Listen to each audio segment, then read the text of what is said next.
Hello, you beautiful people. So this video is definitely going to be late, and I'm going to tell you why. So basically, I tried to make a time-lapse today, and I know you're thinking time-lapses are easy. We all make them on our phones. It's not too bad.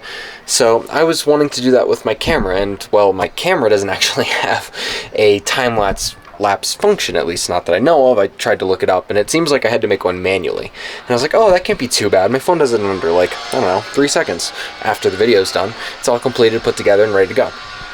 So basically, I spent the better part of my day trying to make a time-lapse on my camera. I think the next time I do it, it'll probably take me probably under 5 minutes to do.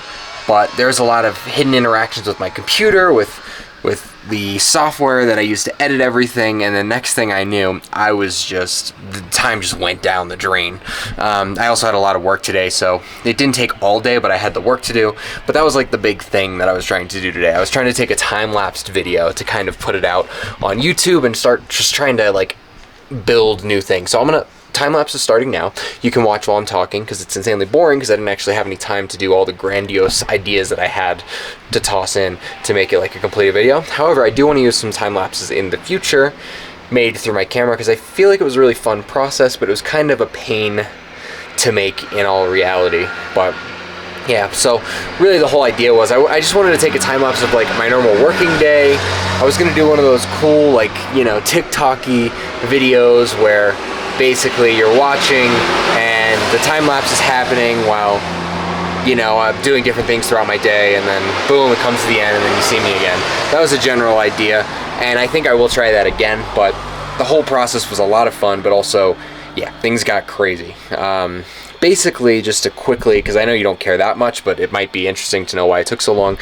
Basically, in order to make a time-lapse, you have to set up your camera correctly, and then you have to basically take a bunch of photos, in my case 900 of them, string them together, and then speed them up so that they play correctly and like in order, just like I guess a movie or any other video. But yeah.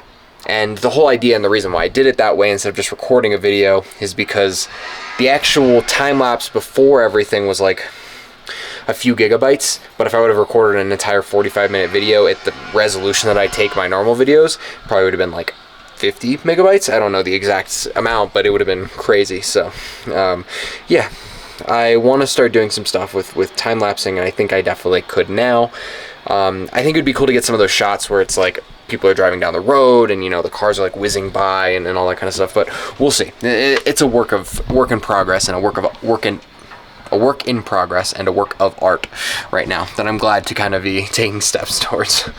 But yeah, so this video in my mind was going to be a lot cooler, but in reality you just got to watch me work for a minute while I'm talking in the background. So maybe not so fun for you, lots of fun for me. Yeah, so that's really what the big thing was that I was going to do with this video, but otherwise I just wanted to take a second to talk about some things that have been kind of going on for me. I almost got in a fight the other day, and it was just very out of character for me, at least recently. I used to have a little bit of a problem with that when I was younger, and as I grew more mature and everything, I really got that under control.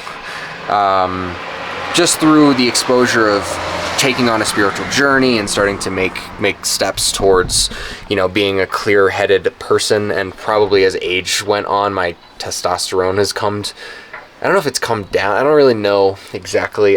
You know, I did all these classes in about anatomy and stuff to be a doctor, and I don't even know if we talked about testosterone kind of waves, but maybe I feel like when you're younger in your teenage years, you probably have a higher, or at least you're less used to it and it's more unstable. Anyway, yeah, so I've definitely gotten it under control over the years. So I haven't actually come close to a fight in a really long time.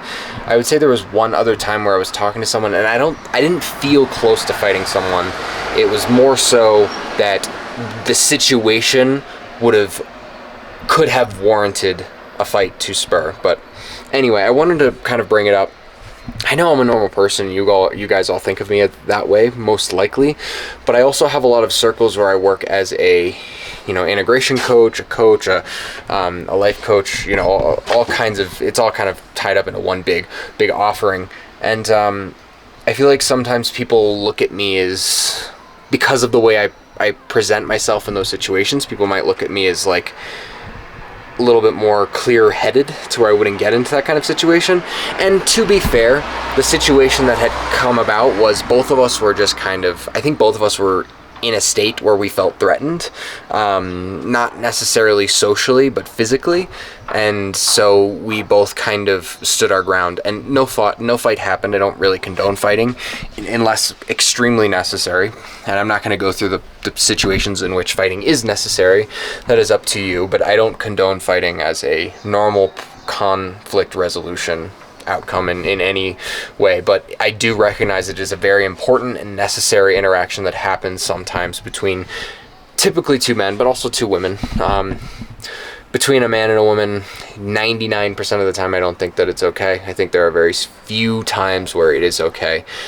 Typically, and like, I don't want to sound crazy here, so I feel like I have to give an example. Like if a woman pulls a gun on you and intends to shoot you, you have to do something to not die, in which I would warrant that situation. Or if they're trying to threaten your children or your animals in some way, I don't know why someone would do that, but I think you get the point. Like in very extreme situations, a physical altercation between a man and a woman I would consider warranted. But I would also consider physical altercations between men and women to also be in that same kind of ballpark anyway. I think across the board it's not a good conflict resolution kind of thing. However, in that particular situation, I think we were both just feeling threatened. Basically, we were playing a contact sport, and I made a mistake which caused them to fall, in which they decided to physically go out of their way to make sure that I fell and hit the ground and got hurt. So then I got up and was very frustrated, and we worked it out through words, but that's basically where it led to, is both of us were very, very on edge. I guess they may have felt like what I did was on purpose, and it was just a result of playing and me not knowing the rules that they played by. And them, it wasn't with volleyball either. I tried ultimate frisbee, which I used to play a lot when I was younger, and the rules that we had when I was younger were very different. For example, I think I've gotten a few concussions in my life, and all of them were from ultimate frisbee. It was super contact the way I used to play it, and I think they're a little less contact, but I think official rules and like the way I used to play with my friends is very different. So anyway, I'm rambling, but anyway, I just wanted to say that like human emotions are very important for us to experience, and they happen often and unexpectedly, and even when you do your best to kind of keep them at bay, they can still get away from you, and that's okay. It's really about how you handle them in post, once they actually come up, and what you decide to do after the fact. Because actually both me and that person we first of all didn't fight, which is really good, and second of all, we both came to a conclusion, and I would say we were both closer and probably going to be better friends because of it. I actually didn't know the person that well, and now I feel like I know them a little bit better, and I feel like we are both on better ground. I think they were having a rough day. I think I was being extra defensive, because I think that's just kind of part of me. But we reached that resolution easily. Both people were happy with it, at least it seemed that way. So yeah, keep in mind, as this video is kind of coming to an end here, we are all human beings, and we all run into issues and emotional conflicts and emotional, all kinds of stuff. It is okay to let your emotions run away from you, but it is important on how you react to that happening. The act of them running away is okay.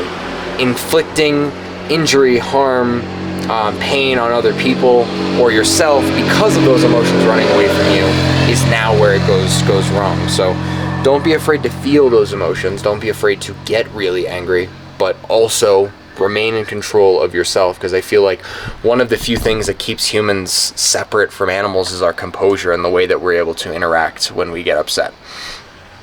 When I try to take food away from my dog, or I'm sorry, I shouldn't say me, but because I'm in charge, but when my cat tries to walk up and take food from the dog, my dog gets very upset and snaps at the cat. Humans know better than to not do that. I am an animal, in a sense, and I will succumb to my emotions at some point, for some reason, on some occasion, at some point in the future. But that is our grand ability that puts us, not above, but in a different category than the things we normally consider animals. Is we can see something, feel the impulse coming, and control how that impulse comes out. And I feel like I got a really good lesson on that with this person. Not only how to avoid physical altercation in the future, if necessary, by making and being aware of how someone else is feeling physically in the space, but also, yeah, too many cars are going by, so I lost my train of thought, but I think you get what I'm getting at. This is turning out to be a 10-minute video. I hope you enjoyed the time lapse. I do intend to do that. But yes, all of you out there, thank you for watching me. Thank you for, being a part of this channel. And remember, your emotions are yours. Feel them, but do your best to express them in ways that are healthy for everyone involved. And that is what makes us the best versions of ourselves. So anyway, I will see you soon.